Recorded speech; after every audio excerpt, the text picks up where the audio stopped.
Shalom Bapak Ibu Saudaraku yang dikasihi oleh Tuhan Yesus Kristus. Senang sekali kita berjumpa lagi pada saat ini. Kita masih diberikan waktu dan kesempatan untuk merenungkan firman Tuhan. Ya, pada saat ini saya terambil firman Tuhan yang sungguh indah bagi kehidupan ini. Ya, merenungkan firman Tuhan dari kitab kita Mazmur pasalnya yang ke-1. Ya, firman Tuhan bersabda, berbahagialah orang yang tidak berjalan menurut nasihat orang fasik, yang tidak berdiri di jalan orang berdosa, dan yang tidak duduk di dalam kumpulan pencemooh, tetapi yang kesukaannya ialah Taurat Tuhan, dan yang merenungkan Taurat itu siang dan yang malam. Terpujilah nama Tuhan. Biarlah pada saat ini kita senantiasa berdiri di jalannya Tuhan, di jalan kebenaran firman Tuhan, dan biarlah pada saat ini kita senantiasa bersukacita di dalam Tuhan, dan senantiasa kesukaan kita melakukan kebenaran di dalam firman Tuhan, di dalam kehendak Tuhan, dan Tuhan senantiasa memandang kita sebagai anak-anak Tuhan yang menyenangkan, menyukakan hati Tuhan. Bapak, Ibu, Saudaraku yang dikasihi Tuhan, pada saat ini firman Tuhan berkata, berbahagialah orang yang tidak duduk di dalam kumpulan pencemooh, dan tidak berjalan di jalan orang berdosa, dan tidak menurut nasihat orang fasik. Berbahagia, maka dia dikatakan berbahagia. Bapak, Ibu, Saudaraku yang dikasihi Tuhan, mari kita ubah style hidup kita. Pada saat ini, detik-detik ini, jikalau kita belum berubah hidup kita, mari kita ambil satu langkah di dalam kehidupan kita. Kita merubah style hidup kita. Dari hidup yang lama, kita rubah menjadi style hidup yang baru. Dari style hidup kegelapan, kita rubah menjadi style hidup di dalam terang kebenaran firman Tuhan. Bapak, Ibu, Saudaraku yang dikasihi Tuhan, dan jangan kita berjalan di jalan orang berdosa. Ya, kita harus mengambil sikap hati, dan kaki kita ini jangan kita berjalan dan berdiri di jalan orang berdosa, tetapi marilah kita berjalan di jalan kebenaran firman Tuhan, di jalan orang-orang benar. Dan marilah kita mengambil sikap, style hidup kita. Jangan kita menjadi suka orang yang suka menggosip, menfitnah orang, yang menceritakan sana sini yang tidak benar, tetapi mari kita pakai mulut kita untuk menceritakan kebenaran firman Tuhan, ya, menceritakan kabar sukacita surgawi itu kepada sesama kita, ya. Tetapi kesukaan kita ialah Taurat Tuhan, firman Allah itu, ya. Di detik-detik terakhir ini mari kita gunakan waktu kita yang singkat ini, ya, dengan kita merubah gaya hidup kita, style hidup kita yang lama menjadi gaya hidup yang baru, gaya hidup yang berkenan di hadapan Tuhan. Mari, selagi masih ada waktu, rubahlah style hidup kita. Dari hidup yang lama, hidup yang penuh dosa, hidup yang kotor, hidup yang penuh kenajisan, hidup yang berbagai macam hawa nafsu, keserakahan, berhala. Mari kita buang itu semuanya. Kita ganti hidup kita dengan gaya hidup yang baru, yaitu gaya hidup di dalam kebenaran dan perkenanan Tuhan di dalam kehidupan kita. Karena apa, Bapak, Ibu, Saudaraku yang dikasihi Tuhan, saya mendapatkan penglihatan sudah ada 1 minggu yang lalu, bahwa tanah itu terbelah, ya, sekitar 5 meter, dan dari dalam tanah itu mengeluarkan darah segar, ya. Di dalam tanah itu yang terbelah 5 meter itu ada lubang-lubang, ya, seperti mata air itu, dan itu mengeluarkan darah, ya. Pertama awalnya darah segar, dan lama-lama kelamaan saya lihat darah itu keluar sudah agak kehitam-hitaman, ya. Dan saya berpaling begini muka saya, dan saya lihat lagi ulang, saya lihat kembali lagi ke dalam tanah yang terbelah itu. Saya melihat tiba-tiba banyak ikan air laut ada di situ dalam keadaan lemas, ya, mati di darah itu, di darah yang segar mengalir itu, ya. Itu simbolis semua, simbolis, Bapak, Ibu, Saudaraku yang dikasihi Tuhan, penglihatan saya di alam roh, ya, supranatural, spiritual diperlihatkan Tuhan kepada saya, ya. Itu simbolis, dan saya diingatkan Tuhan mengenai cerita di dalam firman Tuhan, cerita mengenai Habel, Kain dan Habel ini, ya, Bapak, Ibu, Saudaraku yang dikasihi Tuhan. Kain dan Habel ini, darah Habel itu berteriak dari atas tanah itu kepada Tuhan. Ya, darah itu berbicara. Jadi Bapak Ibu Saudaraku yang dikasihi Tuhan, tanah ini melambangkan kehidupan. Ya, sedangkan darah itu adalah nyawa manusia. Ya, melambangkan nyawa manusia, darah kehidupan, darah dan kehidupan. Jadi di atas tanah ini berdirilah manusia dan segala jenis binatang, pohon-pohonan, dan itu semuanya berbicara Bapak Ibu. Ya, semuanya berbicara dan semuanya dicatat. Ingatkah firman Tuhan berkata, apa yang kamu tabur, itulah yang akan kamu tuai. Ya, ada sistem tabur tuai selama kita masih hidup di dunia ini.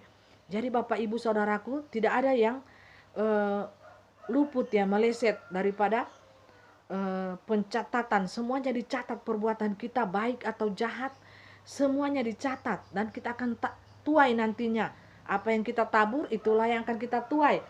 Tidak mungkin Bapak Ibu Saudaraku yang dikasihi oleh Tuhan Yesus Kristus, kita menanam padi, maka yang keluar pepaya.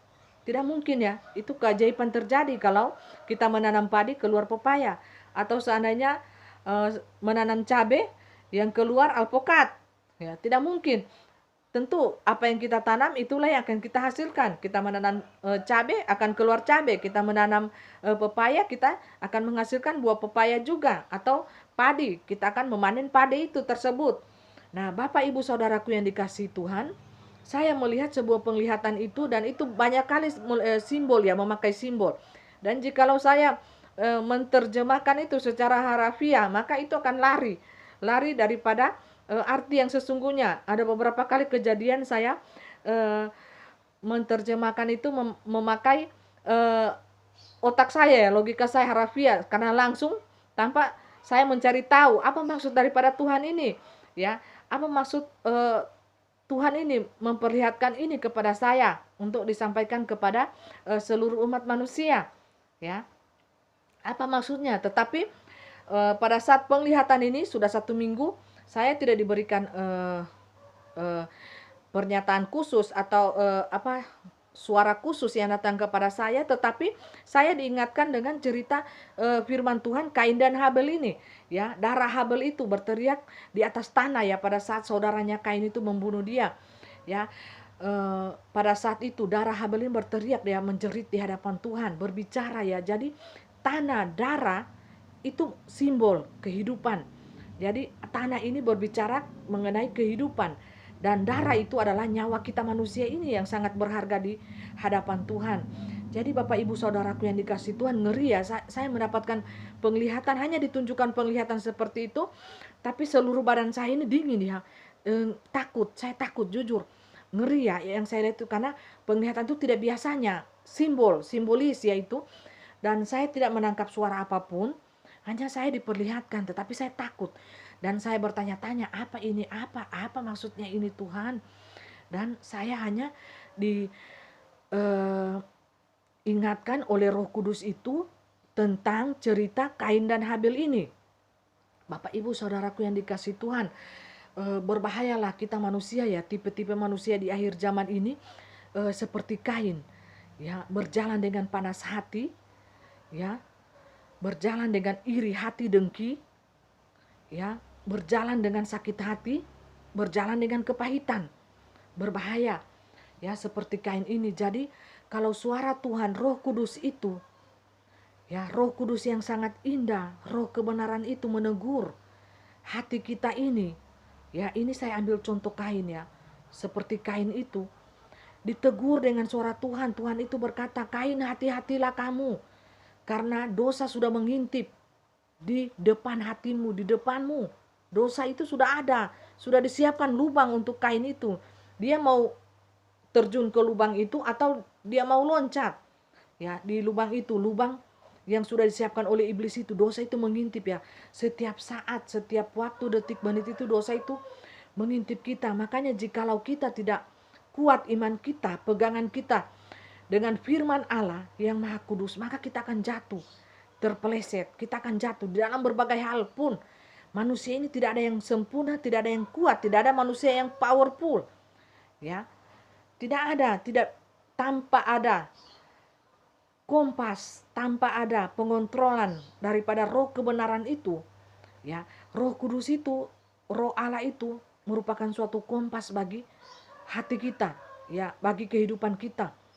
Ya, dia pengontrol kehidupan kita, kompas di dalam hati kita. Ya, Roh Kudus itu, Roh kebenaran itu. Untuk itu jangan pernah kita sebagai anak-anak Tuhan, manusia itu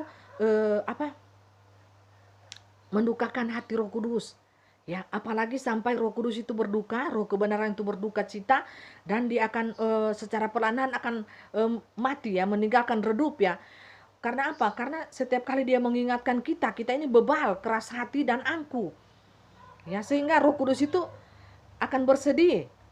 Ya, mungkin dia tidak akan keluar daripada diri kita, tapi perlahan dia akan bersedih terus, berduka dan akhirnya mati.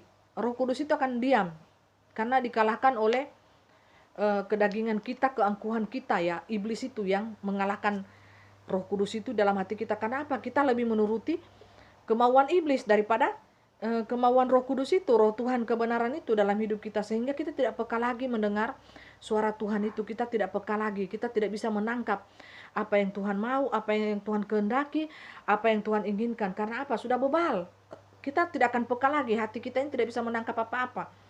Kita mungkin hanya ikut persekutuan, ibadah, ikut saja secara lahiriah. Orang lihat kita beribadah, tetapi hati daripada roh dan jiwa kita tuh lari daripada hadapan Tuhan. Banyak yang seperti ini. Itu tangkapan saya di alam roh. Bapak Ibu Saudaraku yang dikasihi Tuhan, Roh Kudus itu berbicara ya seperti begitu. Jadi berhati-hatilah kita, jangan seperti Kain ini ya. Hidup kita ini, hati kita ini menjadi bebal seperti Kain itu. Ini contoh ya, saya mengambil tokoh Kain ini karena Roh Kudus itu mengingatkan saya tidak diberikan penjelasan, tetapi Roh Kudus itu mengingatkan saya pada saat ini tentang tokoh Kain dan Habel ini ya. Roh Kudus itu berbicara. Nah, cobalah kamu anakku renungkan tokoh Kain dan Habel ini ya. Jadi Bapak Ibu Saudaraku yang dikasihi Tuhan, karena penglihatan saya ini, bagi saya ini adalah suatu peringatan yang sungguh nyata ya, yang sungguh ngeri ya. Bagi saya ini ngeri ya. Saya lihat, saya tidak tahu tentang pendapat pandangan Bapak Ibu, apakah Bapak Ibu menanggapi penglihatan saya ini dengan tertawa, cemoohan atau penghinaan. Saya tidak tahu, yaitu urusan Anda, bukan saya. Tetapi satu hal yang saya ingin sampaikan, bahwa inilah penglihatan nyata saya ya, yang saya ingin sampaikan kepada kita semua. Urusan Anda menanggapinya itu seperti apa, itu urusan Anda dan Tuhan yang tahu. Tetapi tugas saya selesai. Saya hanya menyampaikan apa yang saya lihat di alam supranatural spiritual ini. Pesan ini sangat berbahaya bagi kita, sangat ngeri ya pesan ini. Dan diingatkan saya dengan tokoh Kain dan Habel ini, Bapak Ibu. Jadi janganlah kita menggunakan style hidup kita yang lama ini ya. Duduk di dalam kumpulan pencemooh, berjalan di jalan orang berdosa, mendengar nasihat orang fasik. Ya, ini satu paket ini, 3 sepupu. tiga lapis dia punya. 3 lapis dosanya ini dibungkus dengan paket kemunafikan, dan siapa yang di belakang ini adalah setan, iblis. Ya, yang berusaha untuk mengajak manusia itu memberontak di hadapan Tuhan seperti Kain ini. Suara Tuhan berkata, "Hati-hati Kain, dosa sudah mengintipmu, dosa sudah ada di depan matamu." Tetapi Kain itu tidak memperdulikan teguran Tuhan itu, suara Tuhan itu. Dia lebih menuruti keinginan dagingnya. Dia lebih menuruti keinginan iblis, kehendak iblis, daripada dia menuruti kehendak Allah ya, yang telah memperingatkan kepada dia, jangan kamu akan melakukan dosa. Tuhan sudah tahu bahwa dia akan membunuh saudaranya ini. Makanya Roh Kudus itu mengingatkan dia. Tetapi apa yang terjadi dengan Kain? Dia membantah ya, malah dia membunuh adiknya, sehingga suara Tuhan itu berkata, "Kau apakan adikmu? Darah adikmu itu telah naik ke atas menjerit ya, berteriak dari atas tanah itu." Apa jawaban Kain? "Apa urusanku dengan itu? Aku bukan penjaga adikku." Dia malah membantah ya dengan suara Tuhan. Bayangkan manusia ini, jahatnya minta ampun, sudah melakukan dosa ya, berani membantah. Itu sifat keangkuhan yang iblis Lucifer tanam di hati Kain pada saat itu, dan pada hati manusia ya zaman sekarang ini ya. sudah melakukan dosa, memberontak, dan angku lagi ya, membantah Allah itu. Berani ya mereka membantah Allah itu, padahal kalau dia meninggal mati sampai di sana itu minta-minta ampun ya. Kalau berhadapan dengan dunia supranatural spiritual ya, dia tidak akan mampu dan tidak akan sanggup Bapak Ibu ya. Manusia ini hanya di dunia ini saja berani-berani, orang bilang so-soan ya. Tetapi coba kalau dia melihat dunia supranatural spiritual itu seperti apa, hilang hilang apapun yang ada di dalam dirinya, sedangkan jiwa rohnya itu akan hilang, lari menjerit minta ampun, karena dia belum tahu dunia itu seperti apa, dunia supranatural spiritual itu seperti apa. Yang dia tahu hanya dunia nyata ini. Coba kalau dia diizinkan Tuhan untuk melalui dan melihat dunia alam supranatural spiritual itu, maka cara pandangnya itu, cara melihat segala sesuatu yang ada di dunia ini akan berbeda. Jadi Bapak Ibu Saudaraku yang dikasihi Tuhan, saya diingatkan oleh Tuhan mengenai tokoh Kain dan Habel ini. Jadi kita harus berjaga-jaga Bapak Ibu Saudaraku yang dikasihi Tuhan. Hati kita ini, perbuatan kita ini, lidah mulut kita ini, ya semuanya kita pakai untuk mempermuliakan nama Tuhan. Ya, karena banyak manusia yang tidak mampu mengambil sikap ya, mereka lebih memilih kesenangan, keinginan duniawi daripada menuruti keinginan kehendak daripada Allah itu sendiri. Ya, mari kita ambil sikap, kita ubah style hidup kita menjadi style anak-anak Tuhan yang berkenan, yang menyenangkan, menyukakan hati Tuhan. Buang segala macam dosa itu, buang segala macam kecemaran, kenajisan, ya, perselingkuhan, seks bebas, apapun itu juga segala macam dosa ya. Dosa kemunafikan, ya banyak sekali ya. Orang itu kalau setan pakai itu, pribadinya itu menjadi si pribadi yang munafik. Buang itu semua Bapak Ibu Saudaraku yang dikasihi Tuhan. Jangan Anda di depan orang banyak, di depan orang lain banyak, Anda itu manis seperti madu. Ya, manis dalam berkata-kata, bertingkah laku manis. Coba hanya berdua, tidak ada orang lain yang tahu, hanya dua orang, Anda dan orang lain. Satu orang ya, keluar sifat asli Anda itu iblis ya. Yang di belakang Anda itu, yang menunggangi Anda itu iblis. Ya, karena apa? Sifat munafik. Anda membungkus segala sesuatu itu dengan kemunafikan. Hanya mengejar pujian pada manusia. Anda tidak mengejar pujian daripada Allah. Marilah kita sadari bahwa di satu level itu kita menyadari bahwa mata Tuhan itu ada di segala tempat. Mata Tuhan itu mengawasi kita. Sehingga apa? Jikalau kita sadar pada satu titik ini, maka kita akan takut melakukan dosa itu. Karena apa? Kita tahu, oh ada mata Tuhan di segala tempat. Kita sadar, oh ada Tuhan di sini. Jadi kita lakukan yang terbaik, yang keluar dari tubuh kita, hati kita, perbuatan, sikap kita itu yang terbaik, semuanya yang terbaik. Baik orang mau lihat, orang tidak lihat, semuanya baik yang kita lakukan. Karena apa? Kita menyadari bahwa mata Tuhan ada di segala tempat. Mata Tuhan mengawasi kita. Ya, jadi kita tidak menjadi pribadi yang munafik, yang jahat ya. Jikalau ada orang banyak lihat, kita manis sekali. Tetapi coba tidak ada orang lihat, kita berubah menjadi serigala, jahat, kata-kata kita, sikap kita, angku sekali kita keluarkan, kita kasih tunjuk. Itu munafik sekali ya. Tuhan tidak senang dengan anak-anaknya yang munafik seperti begini ya. Dia akan muntahkan ya, orang seperti model begini ya. Jangan Anda kira bahwa masuk surga itu gampang. Ya, sudah dikatakan bahwa pilih, ada jalan yang lebar, ada jalan yang sempit. Surga itu jalannya sempit. Yang lebar itu ya jalan menuju ke neraka. Yang senang secara duniawi, ya, yang senang-senang secara keinginan daging, apapun senang, nah itu jalan menuju ke neraka, lebar jalannya. Ya, jangan kita pernah Bapak Ibu mendukakan Roh Kudus itu, kebenaran itu dalam hati kita. Jikalau Roh Kudus itu sudah berdiam dalam hati kita, Bapa Allah Roh Kudus itu, karena kita ini bait Allah yang kudus, maka kita peliharalah suara kebenaran itu. Roh Kudus itu membuat roh kebenaran itu bersukacita. Jangan membuat roh kebenaran itu bersedih terus, maka dia akan mati di dalam. Bukan mati apa ya, bukan secara mati total, tidak. Dia akan berdiam diri. Ya, dia akan berdiam diri kalau Anda mendukakan terus hati Roh Kudus itu, kebenaran itu. Roh Kudus itu berkata, "Jangan, jangan."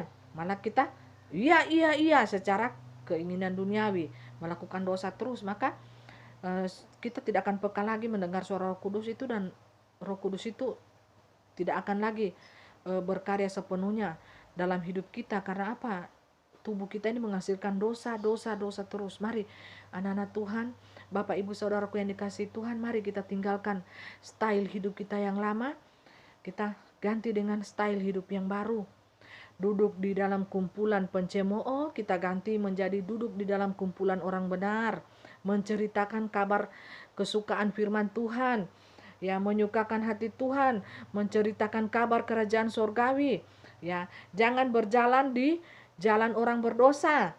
Kita ganti style hidup kita, mari kita berjalan di jalan orang benar, ya, dengan melakukan kehendak firman Tuhan, ya. Jangan mendengar nasihat orang fasik.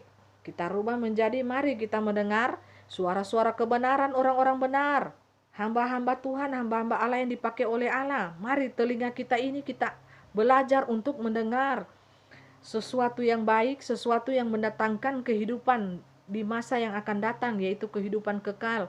Jangan kita pergunakan telinga kita ini senang dengan mendengar hal-hal yang dongeng-dongeng, dusta-dusta, ya, segala macam kecemaran, segala macam kebohongan, cerita-cerita yang mistis-mistis, nenek-nenek tua, segala macam dongeng-dongeng dari dunia ini. Itu kita senang sehingga telinga kita ini tidak peka lagi mendengar suara kebenaran itu. Mari kita belajar ambil sikap kita, dan kita merubah style hidup kita menjadi style hidup, gaya hidup yang baru, yaitu gaya hidup anak-anak Tuhan yang menyukakan hati Tuhan dan suka dengan kebenaran firman Tuhan. Karena apa? Jikalau kita menjadi pelaku-pelaku kebenaran firman Tuhan, maka efeknya, akibatnya adalah kita disebut berbahagia. Berbahagialah orang yang berjalan di jalan kebenaran. Kita akan merasakan kebahagiaan, damai, sukacita, walaupun dunia ini jungkir balik, mutabalik, kita tetap berbahagia, bersukacita di dalam Tuhan. Karena apa? Karena ada Roh Kudus, Roh kebenaran itu, Roh Allah itu ada di dalam hati kita, Bapak Ibu Saudaraku yang dikasihi Tuhan.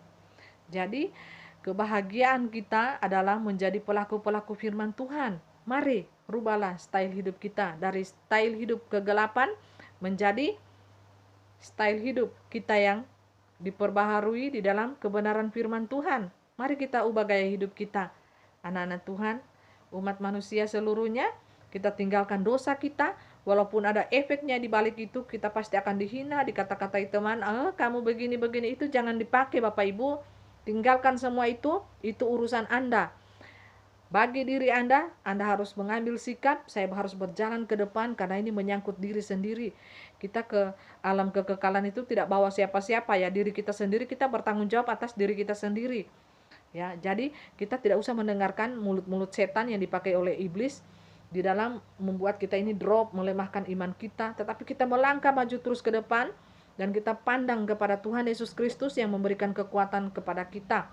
Ya, kita siap, dan pada saat kita dipanggil Tuhan atau pengangkatan itu tiba nanti, kita siap, kita berdiri tegap di hadapan Tuhan dan kita menyembah Dia di dalam kerajaannya yang kudus. Dan Tuhan memanggil kita, marilah hambaku yang setia dan benar, ikutlah ke dalam perjamuan kudusku, ke dalam perayaanku, ke dalam pesta pernikahan anak domba. Jadi kita dalam keadaan gaun kita telah putih bersih, ya. Jadi Bapak Ibu Saudaraku yang dikasihi Tuhan, marilah kita menjadi pelaku firman Tuhan. Kita menjadi pembawa berita-berita sukacita surgawi itu dalam kehidupan kita. Kita menjadi pembawa damai sejahtera, pembawa surat kabar kasih Kristus kepada umat manusia di sekeliling kita, ya, kepada semuanya. Kita menjadi pembawa kabar damai sukacita itu di dalam dunia ini.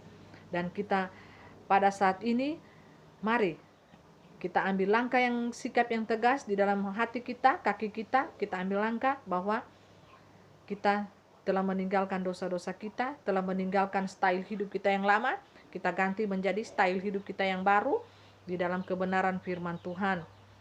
Karena Tuhan senang melihat anak-anak Tuhan, melihat umat manusia yang bertobat sungguh-sungguh di hadapan Tuhan dan telah mengambil sikap hati merubah gaya hidup mereka dari hidup yang lama di dalam kegelapan, di dalam kuasa setan, kuasa iblis, merubah tempat menjadi gaya hidup, merubah menjadi gaya hidup yang baru, gaya hidup dalam kebenaran, gaya hidup menjadi pribadi yang dikehendaki oleh Yesus Kristus. Ikutilah proses Tuhan dan mari kita menjalani kehidupan ini dengan damai dan penuh sukacita, kebahagiaan yang melimpah daripada Allah, dan sukacita senantiasa di dalam hati kita sekalian. Terpujilah nama Tuhan. Haleluya. Amin.